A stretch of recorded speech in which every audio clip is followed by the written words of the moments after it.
नमस्कार दोस्तों, टीचिंग विषय में आप सभी का हार्दिक स्वागत है। जिंदगी में तपिश कितनी भी हो, कभी हताश मत होना, क्योंकि धूप कितनी भी तेज हो, समुद्र कभी सूखा नहीं करते। आइए देखते हैं बीपीएससी एग्जाम से संबंधित English plus Hindi qualifying paper के एग्जाम के लिए बहुत ही महत्वपूर्ण क्लास होने वाली है। पहला क्वेश्चन आपकी स्क्रीन पर है। लैंग्वेज 1 इंग्लिश 1 से 8 तक। और क्वेश्चन नंबर पहला क्या कहता है? Mister Rakesh is appointed fill in the blanks SDO choose correct article. Correct article आपको फिल करना है। ऑप्शन ए कहता है ए, ऑप्शन बी कहता है एन, ऑप्शन सी कहता है दा, और ऑप्शन डी कहता है none of these. None of these. अब बात करें मैं एसडीओ की, तो एसडीओ को हिंदी में लिखें एस। अब ए आया है, जो क्या आया ए। अब ए आया है तो ये क्या साउंड? सर, स्वर। क्या है? स्वर। और जहां स्वर का साउंड आए वहां पर एन आता है। क्या आता है भैया? एन आता है। तो ऑप्शन 20% का करेक्ट आंसर है एन। नेक्स्ट अगला क्वेश्चन। अगला क्वेश्चन है question number 2। You fill in the blanks consult a doctor at once choose the correct modal auxiliary verbs.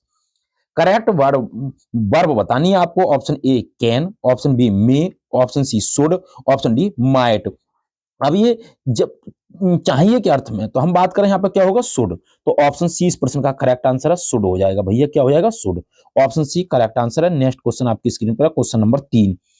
Choose the incorrect word words in given below.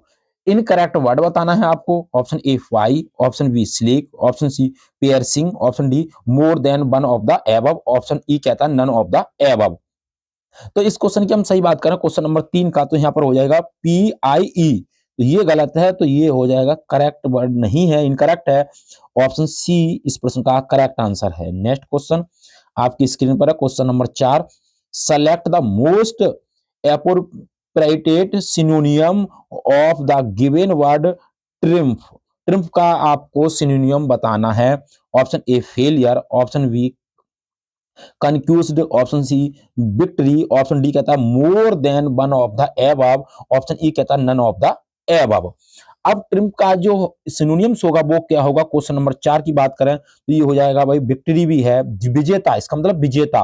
तो ये कंक्यूज्ड भी विजेता है और विक्ट्री भी विजेता है। तो ऑप्शन डी इस प्रश्न का करेक्ट आंसर हो जाएगा more than one of the above. Option D correct answer है। क्वेश्चन नंबर 5 है।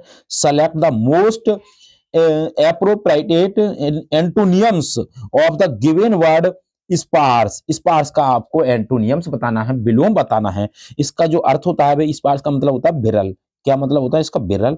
अब विरल का भाई विलोम सब क्या होगा? सघन। तो option A weak, option D denser, option C कहता है strong, option D more than one of the above, option E कहता है नन ऑफ द एबव। तो इसका हो जाएगा भाई डेंसर। इसका मतलब होता है सघन। ऑप्शन 20 प्रश्न का करेक्ट आंसर है डेंसर। नेक्स्ट क्वेश्चन आपकी स्क्रीन पर है, क्वेश्चन नंबर 6 है। प्ले विद फायर, आग से मत खेलो। Choose the correct meaning this item. Items phrases बताना है आपको। Option A to play a game honestly, option B to waste time on worthless things, option C to pleases someone, option D more than one of the above, और option E कहता है none of the above. Question number 6 का सही answer है none of the above. Option E इस प्रश्न का correct answer है none of the above. Next question आपकी स्क्रीन पर है, क्वेश्चन नंबर 7 है। He said to me, he said to me may you live long. Choose the indirect speech. अब जहां पर ये है मे यू लिव लॉन्ग, तो यहां पर क्या भरा जाएगा? Option A he told me that I might live long, option B कहता है he asked me if I live long, option C कहता है he blessed me that I might live long, option D कहता है more than one of the above, option E none of the above. अब यहाँ पर जब मे और might वाला जब बनाया जाता है तो ब्लेस लगाया था, टोल्ड नहीं लगाता ना, आस्क्ड लगाया था। तो ऑप्शन सी इस प्रश्न का करेक्ट आंसर हो जाएगा he blessed me that I might live long, option C इस प्रश्न का करेक्ट आंसर है। नेक्स्ट क्वेश्चन आपकी स्क्रीन पर है, क्वेश्चन नंबर है 8। Please don't write fill in the blanks this line, fill the right preposition in the blank. सही preposition आपको भरना है। Option A in, option B to, option C below, option D more than one of the above, option E none of the above. तो इस question का सही answer below हो जाएगा। ऑप्शन सी इस प्रश्न का करेक्ट आंसर है बिलो। आइए नेक्स्ट क्वेश्चन देखते हैं, क्वेश्चन नंबर 9 है। लैंग्वेज 2 यानी कि हिंदी, इंग्लिश का तो हो चुका है, हिंदी का देखें। आइए निम्नलिखित में से कौन सी लिपि बाएं से दाएं लिखी जाती है? Option A Devanagari, option B Farsi, option C Roman, option D उपयुक्त में से एक से अधिक, ऑप्शन ई कहता है उपयुक्त में से कोई नहीं। तो क्वेश्चन नंबर 9 की बात करें तो देवनागरी है, फारसी है, चाहे रोमन हो, कहां पे लिखी जाती हैं? तो ये सभी बाएं से दाएं लिखी जाती हैं। तो ऑप्शन डी इस प्रश्न का करेक्ट आंसर हो जाएगा, उपयुक्त में एक से अधिक सही है। आइए क्वेश्चन नंबर 10 की ओर। भाषा, क्वेश्चन नंबर 10 कहता है भाषा निम्नलिखित में से किसका साधक है? तो भाषा निम्न में से किसका साधक है? ऑप्शन ए अभिव्यक्ति का, ऑप्शन बी ज्ञान का, ऑप्शन सी लिखने का, ऑप्शन डी उपयुक्त में से एक से अधिक सही है, ऑप्शन ई उपयुक्त में से कोई सही नहीं है। तो क्वेश्चन नंबर 10 की बात करें तो ये भाषा किसका साधक है? अभिव्यक्ति का माध्यम है। ऑप्शन ए इस प्रश्न का करेक्ट आंसर है। क्वेश्चन नंबर 11 आपकी स्क्रीन पर है। क्वेश्चन नंबर 11, अपभ्रंश को पुरानी हिंदी किसने कहा था? अपभ्रंश भाषा को पुरानी हिंदी किसने कहा था? ऑप्शन ए जायसी ने, ऑप्शन बी अमीर खुसरो ने, ऑप्शन सी चंद्रधर शर्मा गुलेरी ने, ऑप्शन डी उपयुक्त में से एक से अधिक सही है, ऑप्शन ई उपयुक्त में से कोई सही नहीं है। तो क्वेश्चन नंबर 11 का सही आंसर है चंद्रधर शर्मा गुलेरी, ऑप्शन सी इस प्रश्न का करेक्ट आंसर है। नेक्स्ट क्वेश्चन आपकी स्क्रीन पर है, क्वेश्चन नंबर है 12। 12 कहता है कि सेवा सदन निम्नलिखित में से किसका उपन्यास है? सेवा सदन निम्न में से किसका उपन्यास है? ऑप्शन ए राजेंद्र प्रसाद का, ऑप्शन बी प्रेमचंद का, ऑप्शन सी तुलसीदास का, ऑप्शन डी उपयुक्त में से एक से अधिक सही है, ऑप्शन डी कहता है उपयुक्त में से कोई सत्य नहीं है। तो सेवा सदन किसकी रचना है? तो ये प्रेमचंद की रचना है, इनका उपन्यास है। ऑप्शन बी इस प्रश्न का करेक्ट आंसर है। नेक्स्ट क्वेश्चन आपकी स्क्रीन पर है, क्वेश्चन नंबर 13। क्वेश्चन नंबर 13 कहता है हंसो हंसो जल्दी हंसो के रचनाकार कौन है? हंसो हंसो जल्दी हंसो के रचनाकार कौन है? Option A Dushyant Kumar, option B Shrikant Verma, option C रघुवीर सहाय, ऑप्शन डी कहता है उपयुक्त में एक से अधिक सही है, ऑप्शन ई कहता है उपयुक्त में से कोई सत्य नहीं है। तो हंसो हंसो जल्दी हंसो के रचनाकार हैं रघुवीर सहाय, ऑप्शन सी इस प्रश्न का करेक्ट आंसर है रघुवीर सहाय। क्वेश्चन नंबर 14 आपकी स्क्रीन पर है। क्वेश्चन नंबर 14 है कबीर कवि बिहारी मुख्यतः किस रस के कवि हैं? तो कवि जो बिहारी लाल हैं वो किसके कवि हैं? ऑप्शन ए करुण रस के, ऑप्शन बी भक्ति रस के, ऑप्शन सी श्रृंगार रस के, ऑप्शन डी उपयुक्त में एक से अधिक सही है, ऑप्शन ई कहता है उपयुक्त में से कोई सत्य नहीं है। तो कवि बिहारी जो है वो श्रृंगार रस के कवि हैं, ऑप्शन सी इस प्रश्न का करेक्ट आंसर है श्रृंगार रस। आइए नेक्स्ट क्वेश्चन देखते हैं। क्वेश्चन नंबर 15 आपकी स्क्रीन पर है। उचित से कम मूल्य लगाना का क्या अर्थ है? उचित से कम मूल्य लगाना का क्या अर्थ है? ऑप्शन ए मूल्यवान, ऑप्शन बी मूल्यांकन, ऑप्शन सी अमूल्यन, ऑप्शन डी उपयुक्त में एक से अधिक सही है, ऑप्शन ई उपयुक्त में से कोई सत्य नहीं है। तो क्वेश्चन नंबर 15 का सही आंसर है उचित से कम मूल्य लगाना का अर्थ है अवमूल्यन, ऑप्शन सी इस प्रश्न का करेक्ट आंसर है। आइए नेक्स्ट क्वेश्चन आपकी स्क्रीन पर है, क्वेश्चन नंबर है 16। अग्र का विलोम शब्द क्या है? ऑप्शन ए उग्र, ऑप्शन बी पश्व, ऑप्शन सी पीछे, ऑप्शन डी उपयुक्त में एक से अधिक सही है, ऑप्शन ई उपयुक्त में से कोई सत्य नहीं है। तो अग्र का विलोम हो जाएगा पश्व, ऑप्शन बी इस प्रश्न का करेक्ट आंसर है। नेक्स्ट क्वेश्चन आइए क्वेश्चन नंबर 17। 17 कहता है निम्न में से पृथ्वी का पर्यायवाची शब्द कौन सा है? तो निम्न में से पृथ्वी का पर्यायवाची शब्द कौन सा है? ऑप्शन ए दामिनी, ऑप्शन बी मेदिनी, ऑप्शन सी यामिनी, ऑप्शन डी उपयुक्त में से एक से अधिक चाहिए, ऑप्शन ई उपयुक्त में से कोई सत्य नहीं है। तो पृथ्वी का पर्यायवाची शब्द क्या है? क्वेश्चन नंबर 17 और 17 का सही आंसर है, आप कमेंट बॉक्स में इसका आंसर दीजिए। आइए चलते हैं क्या क्या आपका स्कोर रहा और कितने क्वेश्चन आप सही कर पाए।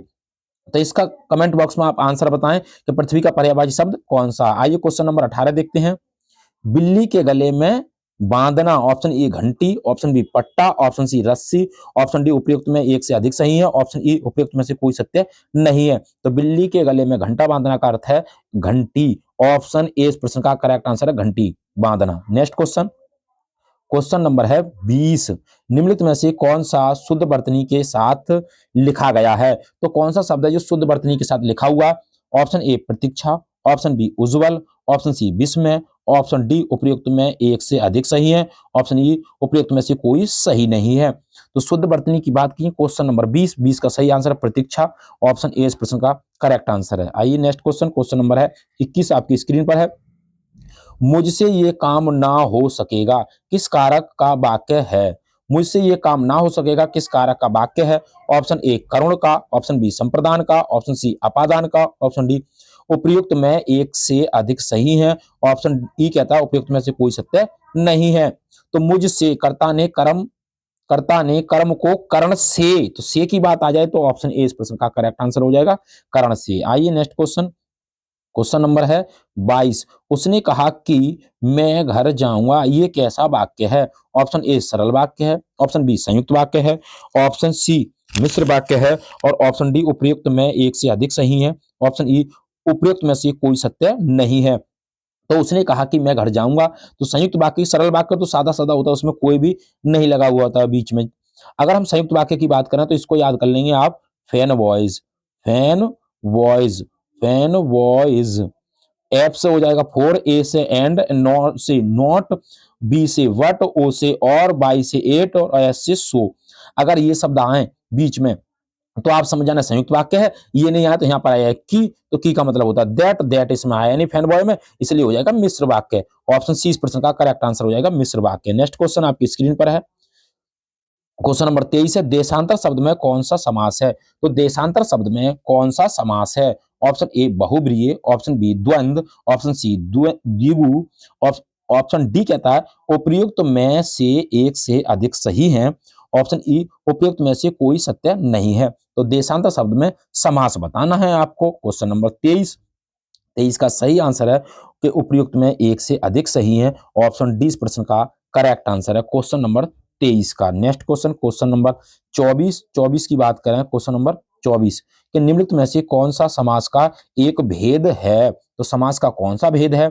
ऑप्शन ए तत्पुरुष समास होता है, ऑप्शन बी कर्मधारय समास, ऑप्शन सी बहुव्रीहि समास, ऑप्शन डी कहता है उपर्युक्त में से एक से अधिक सही है, ऑप्शन ई उपर्युक्त में से कोई सत्य नहीं है। तो क्वेश्चन नंबर 24, 24 का सही आंसर हो जाएगा उपर्युक्त में एक से अधिक सही है, ऑप्शन डी इस प्रश्न का करेक्ट आंसर है, क्योंकि तत्पुरुष भी, कर्मधारा भी, बहुव्रीहि भी, ये तीनों तीनों समास हैं। Question number D correct answer है। आइए क्वेश्चन नंबर 25, 25 की बात करें, संधि के कितने भेद होते हैं? तो संधि के कितने भेद होते हैं? ऑप्शन ए एक, ऑप्शन बी दो, ऑप्शन सी तीन, ऑप्शन डी उपयुक्त में से एक से अधिक, ऑप्शन ई उपयुक्त में से कोई सत्य नहीं है। तो संधि के कितने भेद होते हैं? क्वेश्चन नंबर 25, 25 का सही आंसर है तीन होते हैं, ऑप्शन सी इस प्रश्न का करेक्ट आंसर है तीन। आइए क्वेश्चन नंबर 26, 26 की बात करें, लिखावट में प्रयुक्त प्रत्यय को छांटिए। तो लिखावट में कौन सा प्रत्यय है? ऑप्शन ए बट, ऑप्शन बी टा, ऑप्शन सी आवट, ऑप्शन डी उपर्युक्त में से एक से अधिक सही है, ऑप्शन ई उपर्युक्त में से कोई सत्य नहीं है। तो लिखावट में कौन सा प्रत्यय है? तो लिखावट में आवट प्रत्यय है, ऑप्शन सी इस प्रश्न का करेक्ट आंसर है आवट। आइए नेक्स्ट क्वेश्चन, क्वेश्चन नंबर 27, निम्नलिखित में से किस शब्द में उपसर्ग का प्रयोग नहीं हुआ है? तो ऐसा कौन सा शब्द है जिसमें उपसर्ग का प्रयोग नहीं हुआ है? ऑप्शन ए अपवाद, ऑप्शन बी पराजय, ऑप्शन सी उपहार, ऑप्शन डी कहता है उपयुक्त में से एक से अधिक सही है, ऑप्शन ई उपयुक्त में से कोई सही नहीं है। तो उपसर्ग की बात करें, अपवाद में अप हो जाएगा उपसर्ग, पराजय में परा हो जाएगा, उपहार में उप हो जाएगा, इसलिए इस क्वेश्चन का सही आंसर है ऑप्शन नंबर डी उपर्युक्त में एक से अधिक सही है। क्वेश्चन नंबर 27 का डी ऑप्शन सही है।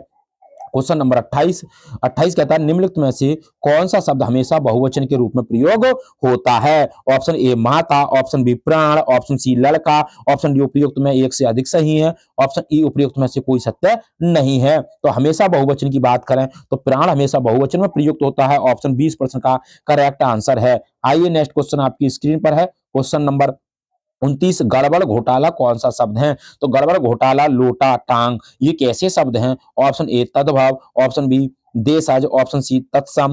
यानी गड़बड़ घोटाला टांग और धड़ाम ये ऐसे शब्द कैसे शब्द कहलाते हैं? ऑप्शन डी उपयुक्त में एक से अधिक सही है, ऑप्शन ई उपयुक्त में से कोई सत्य नहीं है। तो ऐसे शब्दों को कहते हैं देशज शब्द, ऑप्शन बी इस प्रश्न का करेक्ट आंसर है देशज शब्द कहलाते हैं।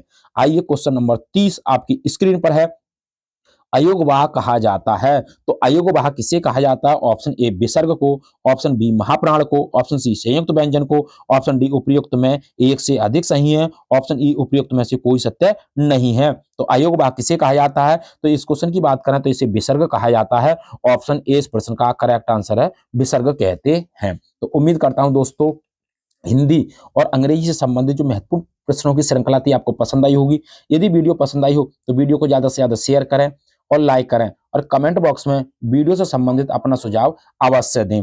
ऑल द बेस्ट, थैंक्स, जय हिंद, जय भारत।